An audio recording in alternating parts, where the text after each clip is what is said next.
جناب speaker, agro industry یعنی agriculture سے جو انڈسٹری ریلیٹ کرتی ہے، یہ دیہی معیشت میں انقلاب لانے کی صلاحیت رکھتی ہے۔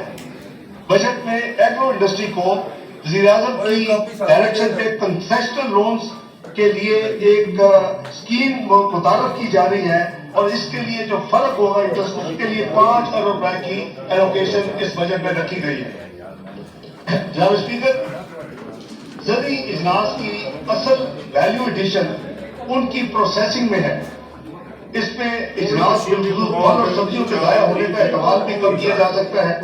اس کے علاوہ فوڈ پروسیسنگ یونٹس روزگار کے مواقع بھی فراہم کرتے ہیں۔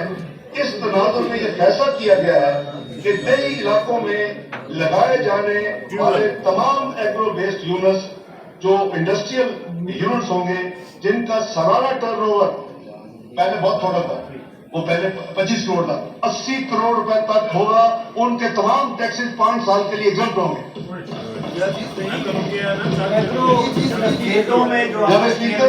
اسی طرح بزنس اور ایگریکلچر لون اسکیم متعارف کی جا رہی ہے۔ یہ جو P M business and agriculture loan scheme ہے، اس کے تحت چھوٹے اور درمیانے درجے کے آسان قرضوں کو جا جائے گا، اور اس مقصد کے لیے اگلے مالی سال میں یعنی 2023-24 میں مارک اپ سبسڈی کے لیے، کیونکہ یہ کنسیشنل اور سستے ہیں، تو حکومت پاکستان اس کا ڈفرینشیل پھر پے کرتی ہے۔ اس کے لیے اس بجٹ میں 10 ارب مختص کیے جا رہے ہیں۔ درآمدی یوریا کھاد جو ہے، اس پر سبسڈی کے لیے اگلے سال بھی $6 ارب ایلوکیٹ کیے جا رہے ہیں۔